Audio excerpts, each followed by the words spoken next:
Oke, kembali kita saat ini berada di lokasi Museum Nek Kandeng.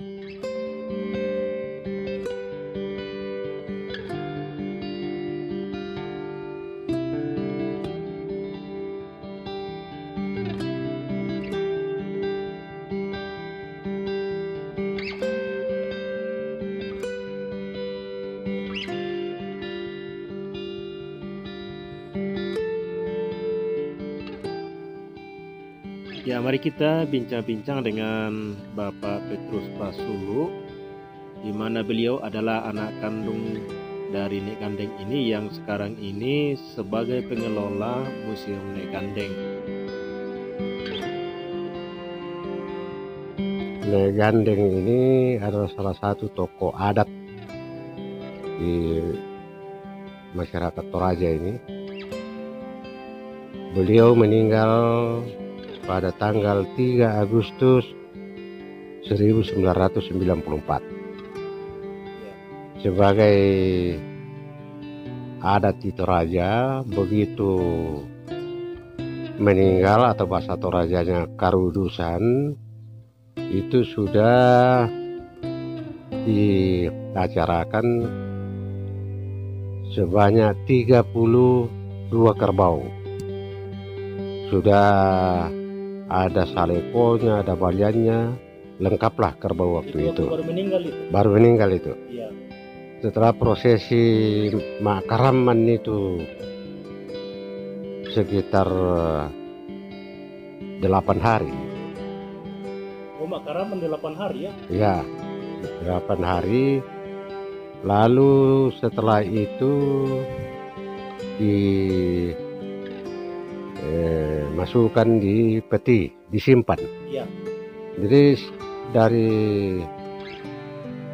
begitu dia meninggal, ini masih prosesi adat dulu.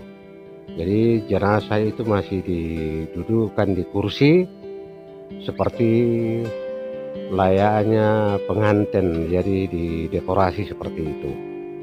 Jadi bukan dikasih masuknya, didudukkan di peti. Jadi bukan di kursi, baru sekitar hari ketiganya baru dia masuk di peti. Oh, iya. Disimpan. Nah, tetapi prosesi acara itu selesai dilaksanakan selama 8 hari, ya, penyembelihan kerbau dan sebagainya.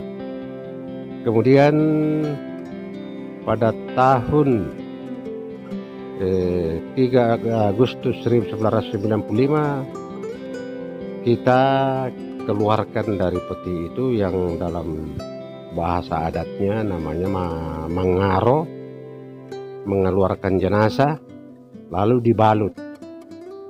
Dibalun ya? Ya, dibalun. Ya, dibalun. Ya, mengaro, dibalun.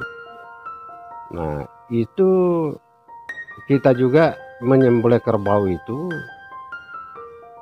karena ini dihadiri oleh seluruh kerabat-kerabat itu, sehingga sekitar 52 kerbau. Ya. Selama 8 hari. Ya, waktu balun itu ya kurang lebih 1 minggu. Ya. Jadi setelah itu sudah dibalut, ditaruh di kamar kembali. Jadi setiap 3 Agustus 1900 mulai 94, 95, 96 kita adakan acara lagi. Setiap tahun. Nah, pada 3 waktu itu, mulai dari 3 November, jadi ada sudah acara Pasilaga Terong, tarung kerbau, tapi kerbaunya sendiri, bukan kerbau petarung. Kita larang kerbau petarung masuk. Nah, karena itu ada unsur judinya. Jadi kita larang kerbau petarung masuk, karena kerbaunya Nek Kandeng ini ratusan yang bisa ditarungkan. Mulai dari kerbau puduk hitam itu, kemudian kerbau todi, kerbau bonga, saleko, lotong boko, puluhan semua itu. Nah, diacarakan di 3 Desember itu tahun 2000 selama 1 bulan. 1 bulan acaranya? Ya, nah, karena itu menerima tamu dari segala penjuru, ya mulai se-Indonesia dari Aceh sampai Merauke, kerabat-kerabat itu yang mengetahui dan memang menunggu-nunggu acara itu. Ya, sehingga sekian wisata waktu itu begitu melimpah masuk di lokasi ini. Dan acara Rambu Solo memecahkan rekor di seluruh Tanah Toraja waktu itu. Nah, pada tanggal 6 Januari 2021 beliau dimakamkan. Jadi dari awal meninggal sampai dikubur itu 6 Januari 94 meninggalnya. Dari sampai 6 Januari 2001 ya baru dimakamkan 6 tahunan. Nah, prosesi upacara itu kita lalui semua prosesi upacara pemakaman di Toraja yang dulu masih pola animisme yang dipakai, namun beliau ini seorang Kristen. Dan dulu kan ada namanya di Aluksia. Ya, kalau ini sudah lengkap mulai dari itu Karaman, Karudusan, Balun sampai ke Puli, Batang, semua prosesi dilalui. Semua prosesinya lengkap. Ya, kemudian karena lokasi ini dulu masih terisolasi karena tidak ada jembatan, tidak ada jalan. Jadi Nyai Gandeng mempersiapkan lokasi pemakaman ini selama 6 tahun itu dengan membangun jalan dari Pangli ke Malakiri kurang lebih 1 kilo dengan jembatan. Jadi jalan dan jembatan ini jembatan pribadinya Nyai Gandeng. Nyai Gandeng yang membangun. Kemudian di sini juga masih gelap gulita dulu, listrik dimasukkan. Jadi Lembang ini satu-satunya Lembang dulu yang sudah masuk listrik karena persiapan acara pemakaman Nyai Gandeng. Kemudian jalan jembatan semua kita siapkan sehingga orang yang mau datang berduka itu sudah nyaman lah. Dan lantang-lantang yang kita buat ini masih berdiri kokoh sekarang ini itu memang dipersiapkan secara permanen. Kita ingin mengedukasi masyarakat bahwa janganlah setiap acara itu kita menebang bambu-bambu, pohon-pohon. Nah, saya mencoba membuat ini permanen dan saat sekarang ini menjadi objek wisata. Begitu selesainya Gandeng dimakamkan waktu 6 Januari 2001, lokasi ini diresmikan oleh Pak Gubernur Palaguna. Pak Palaguna itu. Ya, almarhum Pak Palaguna untuk menjadikan objek ini, lokasi yang selesai diacarakan dipakai acara itu dijadikan objek wisata di Sulawesi Selatan. Jadi 6 Januari itu berdirinya resminya masuk di lokasi wisata. Dan Museum Budaya Rambu Solo Nyai Gandeng ini sudah mendapatkan sertifikasi IPC dari Kementerian Pendidikan dan Kebudayaan. Itu maksudnya apa itu? Jadi satu-satunya museum di Toraja yang merupakan museum budaya Rambu Solo yang masih bisa berdiri kokoh dan masih bisa kita lihat secara langsung. Ini sudah 20 tahun ini berdiri. Ya, sudah 20 tahun. Ya. Proses pekerjaannya setelah Nyai Gandeng meninggal 94 itu begitu langsung kita mengawali 95 sudah mulai kerja jalan jembatan sampai persiapan untuk prosesi acara. Ya, ya. Jadi sebenarnya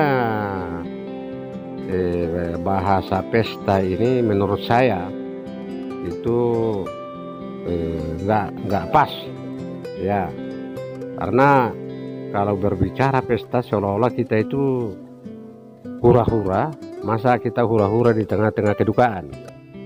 Nah ini yang ya, jadi prosesi upacara adat, upacara pemakaman, ya, yang di Toraja itu dikatakan Rambu Solo. Rambu itu asap, Solo itu turun. Kalau Rambu Tuka asap naik, ya, syukuran. Nah memang dua adat di Toraja ini, ada Rambu Tuka, ada Rambu Solo, dan bahwa kelahiran saatnya pasti akan mati. Kemudian bagaimana campur tangan pemerintah sampai saat ini dengan museum ini? Ya, ini salah satu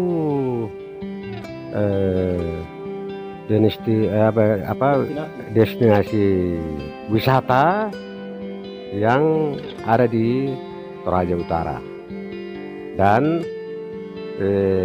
ya kita kelola bersama dengan Pemda. Jadi Pemda itu memberikan fasilitas karcis dari sana yang sudah ditetapkan sesuai dengan Perda. Nah kita jualkan di lokasi itu, dan inilah salah satu sumber PAD-nya pemerintah daerah, ya, Toraja Utara. Kalau pengunjung ini ada juga yang dari luar negeri, kebanyakan ya? Banyak. Jadi tipe wisatawan yang ada di sini ada mancanegara, ada dalam negeri, lokal bahkan, lokal. Ya. Tapi yang paling banyak di sini itu wisata-wisata yang mengadakan kegiatan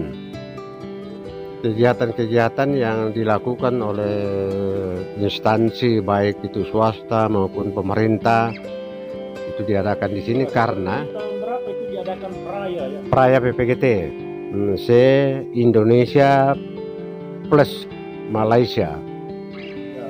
Nah itu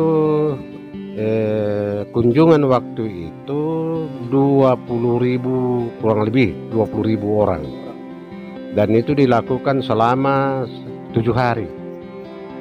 Nah objek wisata ini sekaligus menyediakan tempat penginapan. Jadi kalau mau merasakan penginapan tradisional di Toraja, ya berkunjunglah ke Museum Nyai Gandeng. Adakan kegiatan di sini sekaligus bermalam di sini. Ngomong-ngomong, kalau misalnya kita adakan kegiatan, kalau kita mungkin ya kita menggunakan satu bangunan di pertemuan, ya, dalam waktu misalnya 1 malam itu hitungan berapa itu? Kita menghitung orang aja, ya, kunjungannya. Jadi katakan misalnya masuk 100 orang. Nah, kalau udah masuk dalam kunjungan kan tergantung dari tiketnya yang dibuat oleh Pemda itu aja. Kemudian kalau dia bermalam itu ya paling kita plus 10.000. Jadi untuk sewa bangunan atau aula ya ada ya? Ya sudah termasuk itu. Sudah termasuk. Iya. Berarti kalau dipikir-pikir memang cukup murah. Sangat murah dibanding dengan penginapan lain yang ada di Toraja Utara ini. Kemudian kalau kita di sini adakan kegiatan, sekaligus kita berwisata. Iya, iya. Dan ini paling aman, berlokasi di tengah-tengah sawah, Jadi tidak bising. Jauhnya dari kota Rantepao masuk ke halaman ini hanya 6 kilo. Ya, nah, kita sudah disuguhi oleh pemandangan yang begitu bagus. Kemudian ada sawah, hamparan sawah, kemudian ada Sungai Sadan, dilingkari Sungai Sadan di sini. Jadi oke, terima kasih Pak Petrus Pasulu ya, saat ini sudah memberikan banyak ya informasi buat kami.